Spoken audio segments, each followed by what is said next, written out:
let's go back to the Neo personality profile. Mm-hmm. I've done the Neos on, I'm going to say probably 20 women who identify as channels. So one of the things that we share in common is that we score very high on openness to experiences, which is the hallmark of the creative personality. So it's, think imagination, a need and requirement for beauty, to bring beauty into the world, a deep-seated requirement to challenge the status quo, a lifelong learning, and a sense of adventure, like wanting to go new places, try new things, have new adventures. Yes. So that's kind of the hallmark of the channel. Welcome back to Deep Roots Wellness Podcast. I'm your host, Jennifer Thompson, and today I'm sitting with someone who helps women understand themselves on every level, mentally, emotionally, energetically, and intuitively. Dr. Robyn McKay is a psychologist, a leadership mentor, and a guide for intuitive, neurodivergent, and gifted women who are stepping into their own power. Her perspective is unique because she understands the brain, but she also understands the spirit. In this conversation, we talk about ADHD, intuition, giftedness, the nervous system, and what it means for women, especially in middle age, to reclaim who they actually are. This is a powerful one, especially if you have ever felt different, too much, or out of place. Let's dive in. Robyn, thank you so much for joining me this evening. I have been looking forward to our conversation since we've connected. I'm so happy to be here, and same. Did we meet on TikTok? Is that where we? Yes. You did. Yeah. I love TikTok. I do too. I have met some amazing women. I know. Like, we're all over there. I know. My whole, everybody who's, in my world are like us. It's amazing. It is. I remember when I first started, I'm not a huge social media person, and but I'd heard that TikTok was a great platform to, get your stuff out and find your people and all this stuff. And so I remember my children saying, of course they're older, but he said, "Mom, TikTok is for young people." I was like, "Well, I'm going to rock TikTok as an old person." But are they? But is it for young people? I don't think so. No, it has been incredible. The most incredible women. I agree. I had a session. I've got a dear friend. She's a very, very successful businesswoman, intuitive channel like me. She's 32, I think, 31 or 32. And I met with her this summer for a little while on my business. And she's like, "You have to be on TikTok." I'm like, "Christina, I'm old." She's like, "You're not old. You need to be over there. You're going to do really well." And she was absolutely correct. It's just been, and not just numbers aside, I don't that's not, it's more like this is such a precious connection that thank God for TikTok, right? Otherwise we would not know each other. We wouldn't be here. That's right. And I completely agree. And I absolutely, I love it. I love the connections. And I feel like that we're able to build a community together so much faster, and it's so much more powerful. So fun. It's great. And that's what is really required right now. I have been over there really gathering the intelligent and the intuitive, the accomplished women. And when I tune into my guides, one of them said, it's a soul cluster. And I really believe that, because we span all different disciplines, whether it's psychology or healthcare or the law or whatever. But what we hold in common is, being intuitive and very, very intelligent. And a lot of us came out of GATE programs and TAG programs when we were kids. So I want to know more about you. Yes. Let's talk about your journey. Yeah. Okay. What has led you? Because I know that you have you're in psychology, right? And you kind of have transitioned from the science-based psychology to more intuitive spirituality. You channel. Let's talk about that. What led you talk about it. to that part? Yes. Well, when I was 5 years old, I decided I was going to write a book and that I was going to be a doctor. And I knew that. And I knew that I had to wait to be a doctor for a little while. So I thought I would start writing my book. You couldn't do it at 5? Yeah. Well, I'll tell you. And so I took out my notepad and a pencil, and I laid down on my tummy on my bedroom floor and started writing. And I realized 2 things very quickly. One is I didn't know all my letters yet. And 2, more importantly than that, was I didn't have anything to say. I couldn't think of anything to say. And I was really very upset by that at 5 years old. I think it was my first existential crisis. Meanwhile, of course, my writing came online and I learned all my letters, and I did become a doctor. I have my PhD in counseling psychology and have written, I co-authored a book called Smart Girls in the 21st Century with my mentor from grad school, Barb Kerr, and have, written some other things as well, but that's probably the one I'm most proud of. And, but in between 5 years old and by the time I show up here with you, a lot has transpired. And I would like to say, first of all, that I've always been intuitive. I've always had gifts that are sometimes hard to explain to people because, even if we just talk about like being clairsentient, which is just feeling everything first. But, I used to teach, for example, I used to teach swimming lessons in college. And I had this knack for really almost immediately transmuting any kind of fear of water or fear of swimming with little kids. Like they would give me the scared ones, the ones with the eye plugs and the nose plugs and the ear plugs and the toes curled around the edges and the crying and the gnashing of teeth. And within about 10 minutes, maybe less, they will be not swimming, but comfortable in the water. And then very quickly after that. So that was something that was always with me. So the gifts, the intuitive gifts or the gifts of healing, I will say, have always been with me. And the reason that I pursued my PhD in psychology was because one of my teachers said this to me once. She said, research is me search. Because I had, even though all of those gifts had been with me, I still, my undergrad is in biology and I worked in biotech, pharmaceutical industry early in my career and burned out to no great surprise. But I don't like to call it a spiritual awakening because I was already awake, but it was really, I think, just kind of a come to Jesus moment where I decided I should probably take responsibility for my spirituality and my gifts. And it was at that point that I started realizing that I was able to do things like soul retrievals on my own. I had never had one done, never been taught. My guide just came in and taught me how to do that. In other words, to liberate consciousness. So what happens, and this goes to psychology as well. So when we experience trauma, the way that I understand it is that because we are not just in physical form, we have an energy body around us. We have a consciousness within us. And when trauma happens, what ends up, if you've ever been in a car accident and you get back in the car the next time and you kind of start looping over the event, or if you have to drive by the same place that you had the accident, you loop into the event again. And people are saying, well, that's a re-experiencing of the trauma. That's a symptom, a diagnostic criteria for PTSD, post-traumatic stress disorder. But the way that I've come to understand trauma is that it's actually a part of our consciousness that gets it gets frozen in or locked in to that particular event, to that particular moment. So what I learned to do for myself first, because I did have, as we all do, trauma, I started really unlocking these parts of my consciousness in my field and just returning them home to my heart. And every time I would do one of those, I would feel better and I would feel more myself and I would feel more vibrant and I would feel less anxious and I would feel less depressed.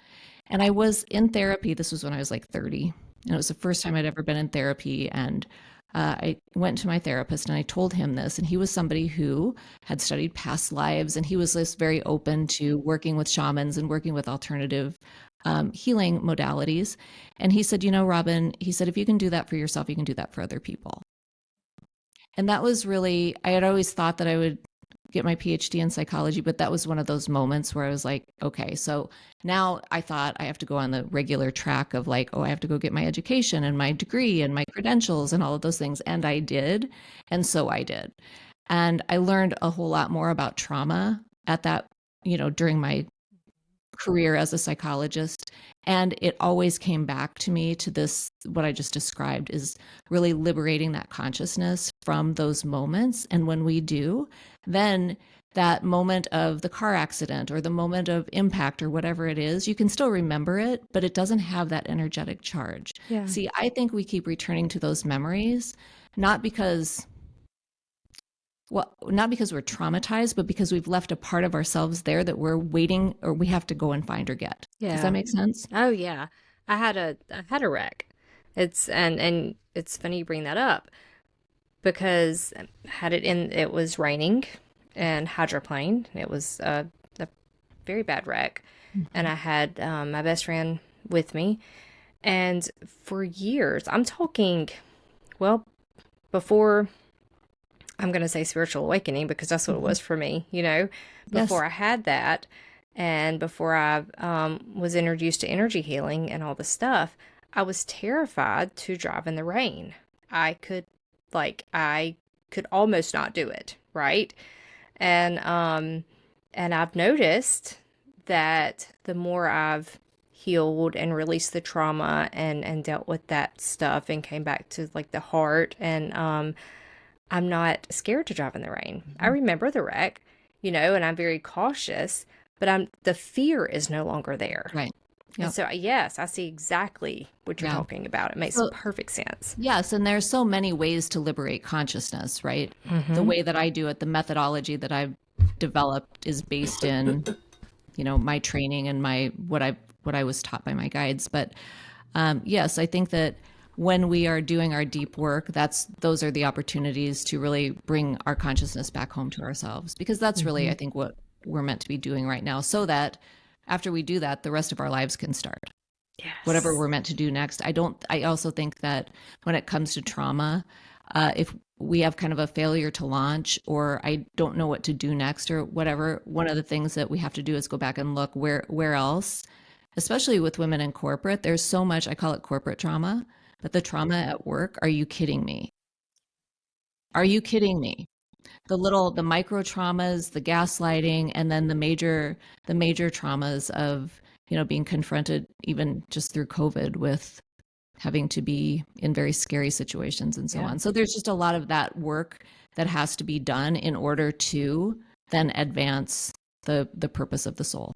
Let's talk about the work that you do with women and professional women. Mm-hmm. Yes. Well, it's a blend now at this point. I no longer Mm-hmm. practice as a psychologist. I stopped doing that several years ago simply because my work has shifted, Yeah. and I do so much of my work is energetic and on a consciousness level that it just made sense to me. So, Mm-hmm. um, however, I will say, because of my credentials, I and because it's so effective, I start everybody by taking the Neo 5-factor personality assessment. Mm-hmm. And it's a big 5 personality assessment. It's norm based, it's standardized. And for me, it's a little bit like reading tarot, because I get the data Mm-hmm. and I get to see the profile of who's in front of me. And then I get to, in a very beautiful way, explain to them why they are the way they are. Because the women who come in and work with me have always felt different. Like me, Yeah. intuitive from the time they were little kids, very bright, kind of quirky, and trying to figure out how to fit into like being human, because maybe I'm not really human, but I don't know. And Yes, I like, know and I exactly what you're remember, talking did this about. happen with you when you were a kid? Like, I remember like studying, like in third grade, there was one little Kimmy Cotton. She was a really good friend of mine. We're still Mm-hmm. on Instagram together, but she was so cute. She had little freckles on her nose, and she was tiny, and I was tall. I was like probably this tall when I was like Mm-hmm. 10, and skinny and awkward, and I Oh would yeah. watch her, and Mm-hmm. everybody loved her, and I would just study, like, what is Kimmy doing? And she was Yes. quiet and like all of those Mm-hmm. things. And so I would study how other kids were in order to kind of like sort through, like, how do I actually do this thing? So Yeah. all of that in one way or another is going to show up on the Neo personality profile to really Mm. explain, just like when you took like an ACT or SAT or whatever standardized test, you get a percentile score of where your score compares to other people who have also taken the assessment. Mm-hmm. So as opposed to something like, the Myers-Briggs or the DISC or any Mm-hmm. of those stupid, sorry, No, no, sorry, not I sorry, agree. assessments that are given in corporate, what the Mm-hmm. Neo actually does is it positions your scores relative to your peers. So you can actually tell, like, oh, I have way more, we'll say, openness to experiences than most people. If I score in the Mm. 99th percentile on imagination, and most of my peers are scoring an average in imagination, guess who's going to be misunderstood in those conversations? Yeah. The visionary, because Mm-hmm. the ones around them can't see what they can see. Yes. So that's where I always start with the women. And the reason that women come into me is for a couple of reasons. If they're still in corporate, they're doing a lot of soul searching and looking for what's next. Mm-hmm. And it could be what's next in terms of like, I want a different job. I want a different like way to use my gifts, talents, and abilities. Sometimes it's, I want to leave and I want to start my own coaching consulting practice. And how do you do that, Robyn? Because you have a similar background to me. How did you make that happen? And some of them come because they're burned out. Yeah. So those are kind of the big three things. And sometimes they'll come because they're ready to get divorced and they really want to kind of sort through that. So those are the reasons that people come in. But what they stay for is really, I think, fundamentally the liberation of their consciousness to be able to do what they're here to do on the planet. Mm-hmm. And I know that sounded like a big word, but they just start feeling so much more themselves that they can make different choices and have a different perspective on what's next for them. Do you, go ahead. Do you find that it's middle age, like around 40-ish? Yeah. We start, actually, there's new research that I just saw. It's marketing research, but still to me, it said something, which is that starting at age 35, Western women, so American women, think North America, European women, start worrying about a couple of things besides dressing for our body types, which, obviously. But the two things we begin worrying about starting at 35 are being invisible and losing our relevancy, becoming irrelevant. And so if you look at that, 35. Wow. By the time, and then by the time perimenopause hits, forget it. Then we're like doing a whole taking stock evaluation of our lives. And do I even want to be married to this person? And what am I doing? And I've accomplished like all of those things.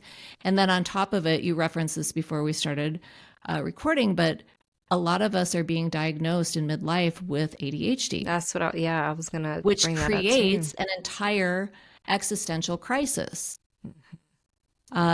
Maybe you can imagine this too. I actually diagnosed myself. I mean, I got a formal diagnosis, but I was in grad school at the University of Kansas doing not an intern. Yeah, I was on an internship. So it was my pre-doc internship. I was doing ADHD evaluations for the students. And I start looking at these questions and I'm like, wait a minute. Yeah. Hold everything. And then I got on WebMD and I started Googling it and, doing all the things. And I found this little ADHD quiz and I called my sister, who was in medical school at the time, same time I was in my PhD program. And I'm like, dude, you have to take this. So she's kind of taking it. And I said, what'd you get? And she said, I don't know. I forgot. I got distracted. But that moment of really really understanding the diagnosis of ADHD and what that meant for you as a girl is important, because so many gifted women do not get diagnosed with ADHD as children because we don't present with the hyperactivity. We don't present with the chatty Cathy. Most of us don't anyway. So by the time we're in midlife and we discover this, oh, I'm a daydreamer. Oh, is it any wonder that that task initiation is so hard for me, or task completion is so hard for me? And then you look back throughout your life and you say, oh my God, like if I had that diagnosis, how would my life be different when I was 12 or 14? It could have been so much different. And things would make a lot more sense too to us had we known earlier. Yes. Well, and here's the thing that I want you to know, Jennifer, because I know that you received a later in life diagnosis of ADHD, is that there's two things. One is that whenever somebody gets diagnosed with ADHD, I also want them, especially women like you, to get evaluated for creativity and for intuition. Because as it turns out, this is especially true for creativity, which is that the characteristics of the creative personality are basically the other side of the coin to the diagnostic criteria for ADHD. So we have to look at both of these, because more often than not, especially the people who find their way into my world we do have ADHD. There's definitely that, but there's also these both very prominent intuitive gifts, but also some latent ones, some ones that are still kind of sleeping or waking up. that are ready to come into full bloom. That if we're not aware that they even exist, they're going to stay, dormant. So that's the one thing I would say, is that if you haven't been evaluated for creativity, for intuition, we know that you have intuition. I'm not saying that, but you really look at like and that's what we see in the Neo personality profile, is exactly like, I can pinpoint where the intuition shows up in your personality profile, and exactly how, explain to you why you felt so different, and why you know stuff that other people don't know, and why you can read the room the way that you do, and so on. Yes. Yes. Because those are very, very prominent like characteristics in my life, and that I guess I haven't heard of the Neo before now. Yeah, so the Neo, there are 5 factors of personality that exist in all humans around the world, and the Neo 5-factor assessment is one that has been researched for literally decades by personality psychologists. So it really is considered the gold standard of personality assessments. There's 5 factors: neuroticism, extroversion, openness, agreeableness, and conscientiousness. And I think I just spelled ocean. I'm not sure, but that's how I remembered it. Yeah. Anyway, so that's the one that's my go-to for testing the first time we meet, because I really want to know what personality I'm working with. Here's why. When it comes to spiritual intelligence or intuitive intelligence, the personality is what interfaces with the world, and it also interfaces with the rest of your consciousness. So we need to understand what's going on in the personality. Not only that, but we also have to understand the nervous system, which also neuroticism, which is, I don't like that word, but it's basically sensitivity to stress and emotional reactivity. Those particular facets: anxiety, depression, angry, hostility, social anxiety, and vulnerability, which is not Brene Brown's vulnerability. It's how sensitive actually is your nervous system to stress.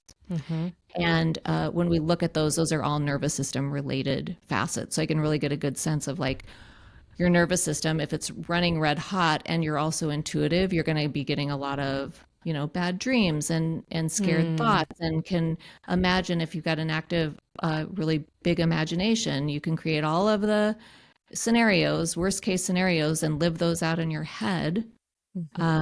And so we have to look at like how the nervous system is wired as well. So I get all of that done in about 90 minutes with my clients, so we have a really good sense of what the personality interface is. And then we start developing like, okay, where are we headed? A lot of it starts with the energy work, and really doing a lot of energy clearings around genetics, generations, societal, cultural programming, that kind of thing that has impacted, and of course the trauma piece as well. That's fascinating. It's pretty awesome. I kind of like it. Yes, it is. And I have a bachelor's in psychology, but even college and school, and we are not taught this. And most of us aren't told that we're gifted either. So if you were ever, I don't know if you got tested in GATE program or a TAG or anything like that, but a lot of us, or you get tested and then, you don't qualify or whatever, because you're like 1 point off or something.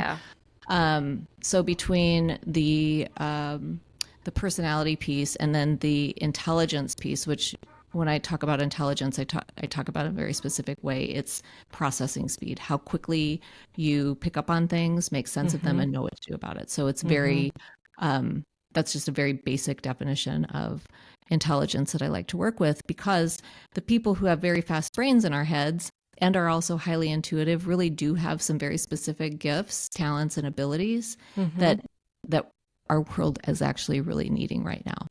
Yes. And the longer we go kind of toggling between, I'm a good girl, or I'm a nice girl, or I'm a nice person, or whatever, and I am a nice person, and also I have these abilities that can really help a lot of people. And if I'm hiding that, or if I'm, some of my clients say that it feels kind of like they're Superman sometimes, like they have to put on their Clark Kent glasses to go to work. And then, yes. I mean, you're in corporate, so I don't know if you do this, but when I worked in biotech and the pharmaceutical industry for 10 years. And so I could walk into a room and read exactly what was going on in the room, who was going to be the problem child. And this might happen for you too, but I did a lot of work from home in the early 2000s before everybody went home for COVID. And I was a lot of times the star phone in the center of the table at my company in San Diego. So I would just listen to the phone calls. And my boss said to me one day, she's like, how do you pick up on that? I'm like, I don't, I could just see everybody in the room and I can see who's, not talking, who needs to say something. And so those are the things that, like, how do you explain that? Or how do you, I don't know what the right word is, but there are things like that we have, those gifts that we have that sort of go unnoticed or unexplained. And what do you do? And it's just time to start saying, I've been saying lately, I have some gifts that are kind of hard to explain, but I'm going to try. Yeah. What became increasingly clear is just how manipulative she was. And it was not just from where I was sitting, it was not just a psychological manipulation, it was a spiritual attack. And I really feel like I came back from that and I said, well, I spent 24 days at the gates of hell and I know exactly what that feels like and looks like. And I know that this spiritual community, the new age community, and I don't even like to use that term, but there are just, we have to be, that's why discernment is so important. Just because somebody hangs their shingle and says they're giving Reiki doesn't mean that they're quality, doesn't mean that they are healed, does not mean that they are benevolent. So it's up to us as individual leaders to look at a person and say, oh, is this true or not? Can I give an example, a recent one? Yeah, would love for you to. So, we were talking about TikTok and I love the FYP. And the other day, this woman comes up on my feed. She's got blonde hair like I do. And she's somewhere in like Costa Rica or something. And she's talking about some things about channeling and about how she used to be in the financial world as a vice president. She had this awakening and she walked away from that. And now she channels and she's, there are just a whole bunch of things that I was like, okay, because that's who I work with too. I work with the ones who leave sometimes corporate and step into hopefully credentialed and coded work where they're honoring both aspects. And she was very clearly on I'll say the multidimensional or spiritual side of things. So I took a look at some of her videos and I listen for frequency more than anything. And I'm kind of like, she's young, she's 31 or something. And I'm kind of like, okay. But she's channeling like she's like the Queen of Sheba. She didn't say she was, but like she was channeling with such confidence. And I'm kind of watching this. And then I saw one today. It's the last one. She said, this is the last one I'm going to do. She was very serious. This is the last post I'm going to be doing. She said that her husband is an extraterrestrial. And then she named this name of this being who is very prominent in, I will say, the galactic lore, not war, the galactic lore. And she said, and that is who he is. And I'm like, okay, no, we're done. Yeah. So, I mean, it's those, because you have to watch, because at first glance, anybody can be kind, anybody can have a mask and present in a way that is appearing to be honorable, but it's over time that things unfold. And the thing is that, like with my experience with Betty, it was like she helped me early on a lot in my business in terms of, positioning myself and things. But at some point it took a turn to where I used to think every once in a while, like, she's really mean to me. Why am I paying somebody this much money to be mean to me? But I also thought at the time, oh, well, maybe this is what it takes in order to get to the next level. Maybe this is like part of the like initiation process or something to get to the next level of business. So it just, back to your point about there's a lot of this in the spiritual space, there is. And that's why it's so important for us to keep our thinking caps on as well as our, coming from our hearts, because we can become very naive to the manipulations that are very present. And I think present on purpose, actually. Yes. I would agree with you there too. And you talk about channeling. You channel. Who do you channel? Only me. My the highest version of myself. That is it. She is an aspect of my oversoul, I will say, but she is me. There's nobody else that I channel. And it's not that I have conversations with my guides, but those are conversations. I don't, nobody comes into my body. Yeah. Except for me. The only one who's allowed in here is me. Does that make sense? Oh, yeah. And so I think that's the most important thing to recognize too. Yes. When did you learn that you had this ability or you were able to channel? Well,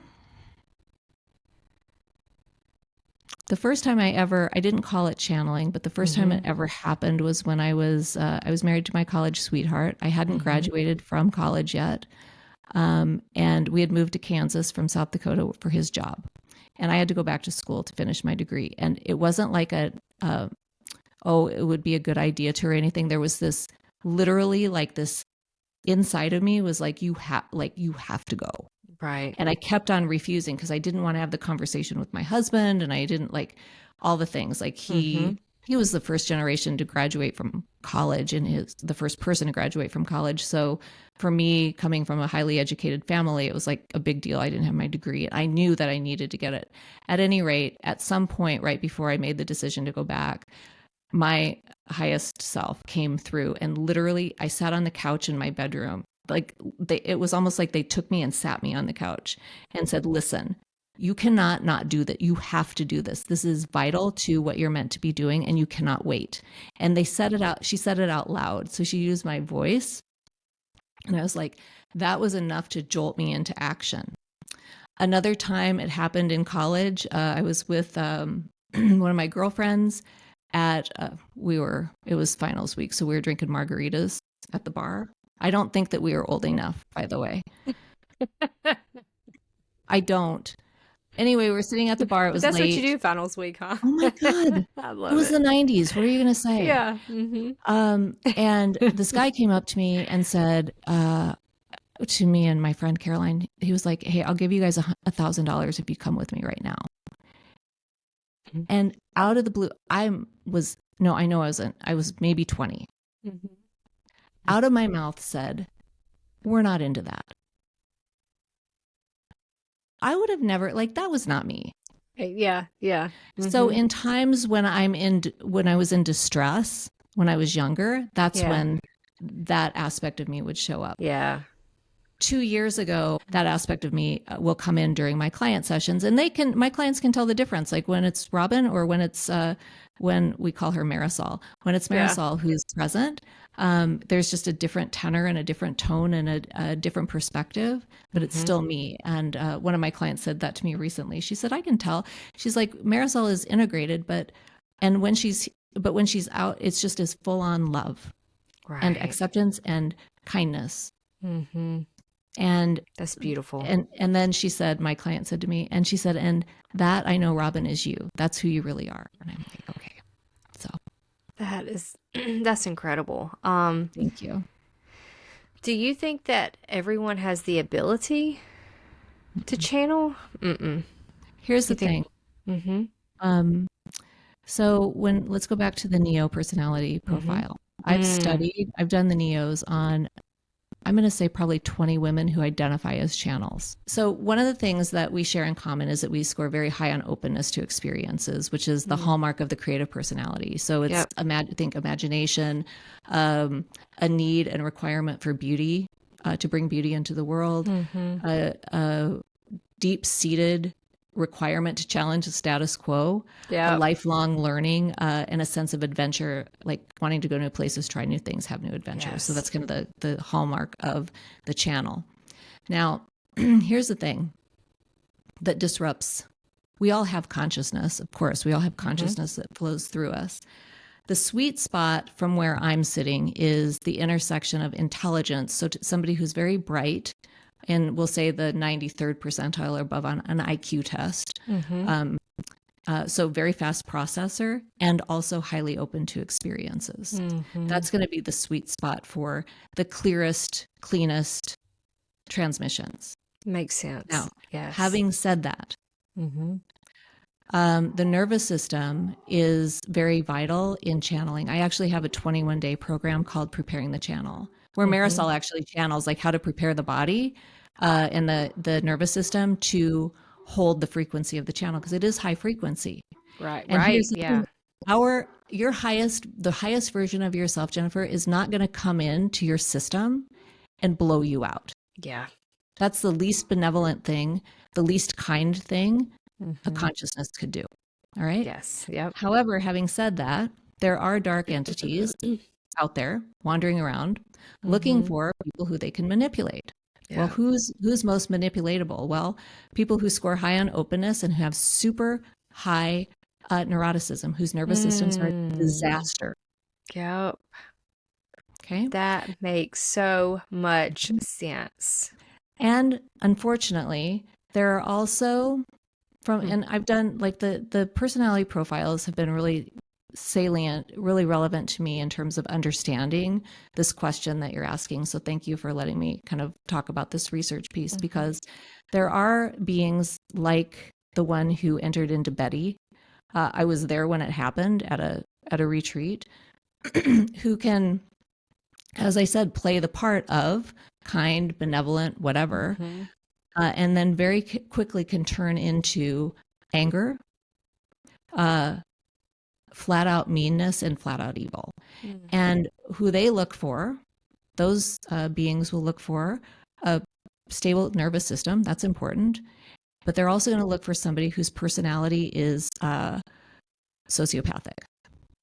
Oh, yep. Does that? Yes. Yes. So when they're scanning, okay, who's the sociopath? And we would call that, I grew up Catholic, so, the exorcisms and the possessions will kind of fall in line with my worldview. So they will call that possession, and I would probably agree with that. And that is a very different experience, both vibrationally and experientially, than channeling love and joy, which is your highest and best self, your most actualized self. Yes. I've never heard it explained like that, but that makes so much sense.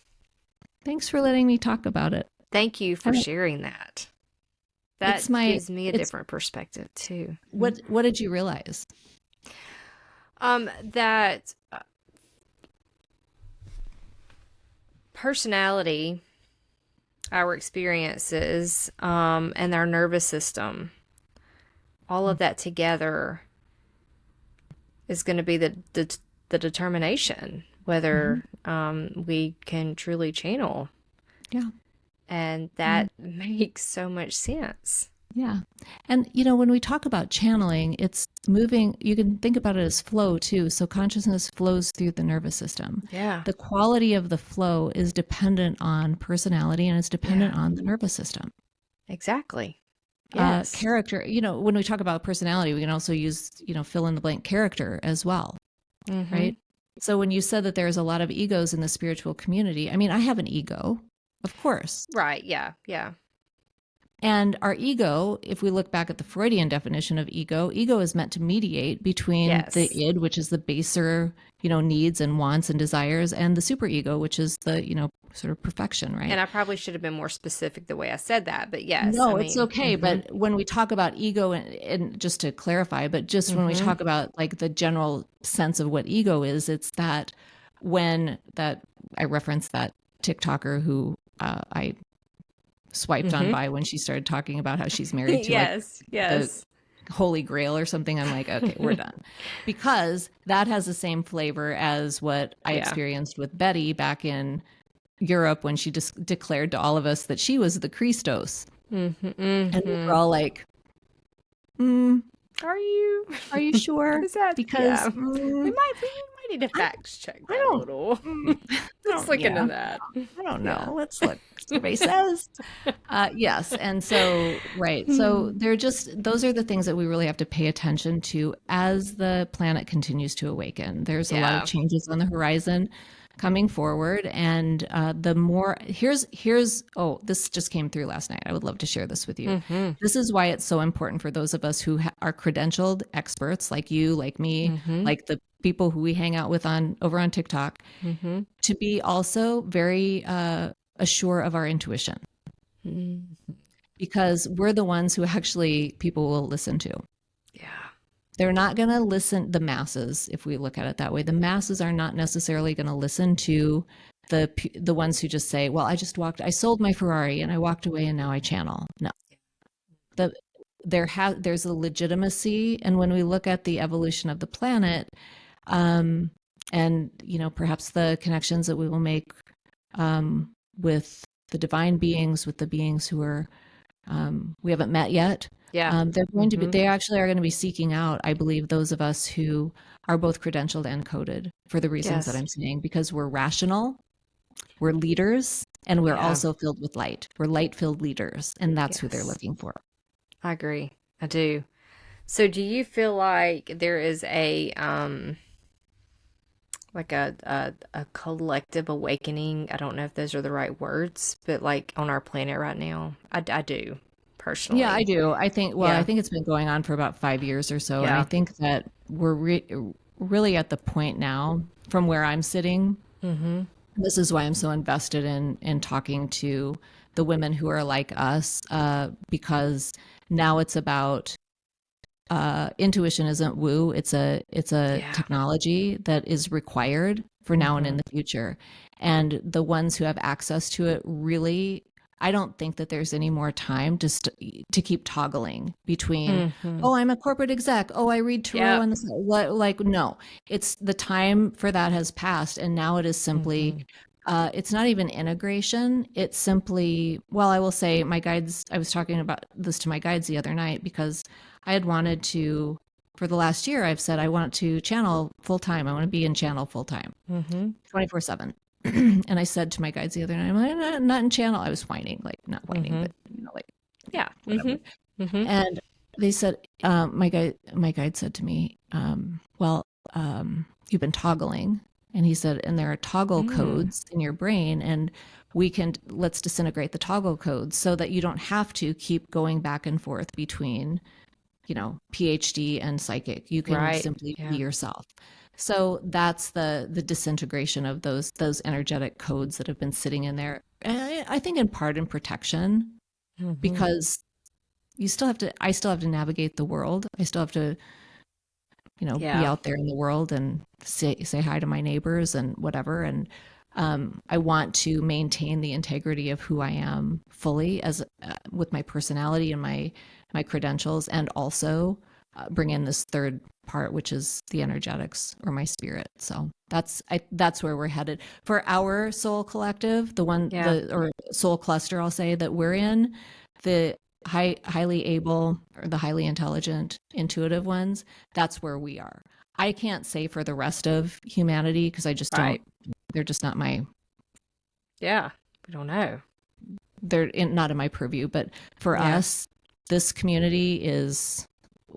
There's no more time. We have to go. So that's a message to you too. So what does your husband think about all of this? Tell me. And you laugh. I love my husband so much. Okay, so my husband is a couple of things. How do I want to describe him? Well, okay. So we've been married for 10 years. And we met by him sitting down next to me at the counter at True Food Kitchen in Scottsdale, Arizona. 6 weeks after I had a come to Jesus moment with God, and I said, I am tired of being by myself. I'm ready for my husband. Get him here. And sure enough, 6 weeks later, I didn't want to go out to eat with my girlfriend, but I did. I met her, and there was an empty seat next to me. He sat down, asked for the baseball game, and I knew that night I was marrying him. Wow, listen to that. And the first date he took me on was to go to a gong meditation circle on Sunday night or something like that. He just held my hand. Yeah. Now, having said that, he's a native New Yorker. He grew up he's 11 years older than I am, and he grew up in the 70s in New York. And I always tease him. I'm like, so when you were starting on Wall Street, I was starting kindergarten. That's really cute. Right. And he was raised Catholic, and he had his Aunt Margie lived with his family in Staten Island, and she had all of the Catholic icons, and she went to mass every day. And so even though he attends non-denominational Christian church, he is Catholic in his bones. And, Catholicism, I was raised Catholic also. I was raised to honor the Blessed Virgin Mary. We would crown her every May and say our prayers and ask married for intercessions and things like that. So that's always been a part of my world as well. So that's our common thread.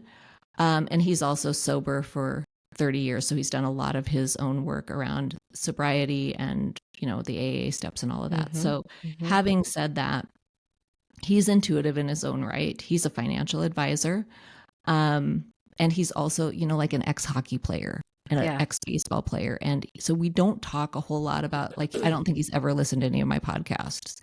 He knows what I do because I do it with him. Like if he's a thinker, and like this knee surgery he's got coming up, and he'll wake up at 3 a.m. and he's like, I need you. And I just put my forehead on his forehead, and there's a frequency shift, and he falls asleep like that. Aww. So his experience with it is acceptance. Yeah. We went through a rough patch after Marisol came in, because it needed to happen, because there were some things in our marriage that needed to be shifted. And during that, I'll say, rough patch, it was really a miracle, because we've come back together, and it's like he's a completely different human than he was when I left. So that's a really long answer to your question. No, I love it. He doesn't at this point question or he never made fun of me, but there's no skepticism. It just is like, I said today I was working on something, and he said, can I do anything? I said, yeah. I said, can you, let's hire a VA. And he's like, aren't you like I Dream of Jeannie or something? Can't you just blink that done? So we have fun with it. My husband makes jokes like that too, little comments, just, you know, joking, and it's fun. So yes, I completely understand that. And the last thing I will say about my husband, perhaps yours too, my husband is an exceptional protector and provider. And that is what I require. He has provided a beautiful home for me, and for, our life experiences are just so rich. And I wouldn't be able to do this deep work were it not for the protection and provision, if that makes sense. So I really that's what I want to get at here, is that by myself, I would have done okay. And with him, I'm able to do and be exactly who I am. I love that. Absolutely. Yeah, I do too. If I were to listen to this a year ago, and it would have been a completely different conversation. Yeah. So, yeah. And we play the different roles because we need to. Yeah, that's how it's designed. Exactly. If we all had the same purpose, we wouldn't get very much done, would we? No, we wouldn't. And I think about that too. And I think about, being Catholic, and, God's role for each of, the husbands and the wives and so on. And I think that now more than ever, I didn't agree with this when I was 35 and in grad school. I was, the feminist, but at this point I'm kind of like, I like it.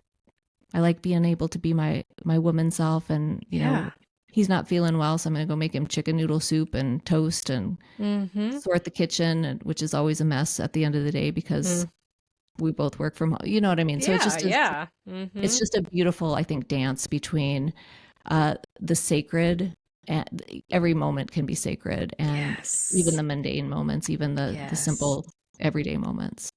If we can stay in the present moment and stay in conscious, our consciousness, like you just said, every moment is a sacred moment. And it can, all moments can be absolutely beautiful and amazing. And if we can just learn how to embrace it and take it in. I think so too. And the last thing I'll say is that just another nugget of wisdom that I've received recently is that it's time to really understand that everything that you do makes a difference. Yes. Every word that you speak makes a difference. Just know that every moment, everything that you do makes a difference and is in the service of where you're headed. Okay, I have one more question for you. What is one truth that you wish every neurodiverse or intuitive woman knew about herself? You're here for a purpose, and you're not wrong. And you've been living in a world where you felt wrong, and you felt weird, or you felt like you can't figure out why everybody's so different from you, but you're not wrong. And I'm here because I think that the neurodiverse ones, the intuitive ones, because it's kind of the same thing, right? Yeah. We do have a purpose, and we do have power beyond what we've been told. I had a conversation with a client today. She's a veterinarian. She's she's also a pet communicator. Mm-hmm. And we were talking about the integration of those two, like the credentials and codes, right? This is the theme. And she said to me, she said, I feel like I'm way more powerful than I've been led to believe. And I said, you are. I said, but we have to look at what the definition of power is. So we went back to physics. I said, do you remember from physics? Power equals work divided by time. And so in other words, it boils down to a simple equation. Power is an equation, and it is the power to move fast. It is the power to see beyond what others can see, to know things in a different way than others can know, and to be fully aligned with your intuition. And when we boil it down to an equation, power, then we get out of it's power over, or it's mean to have power, or whatever. We can just look at it like it's an equation. It's perfect. That is perfect. Thanks. Dr. Robyn, thank you so much for this conversation. I'm so glad for TikTok. Thank you, TikTok. Yeah. Yes. Thank you, TikTok. Absolutely.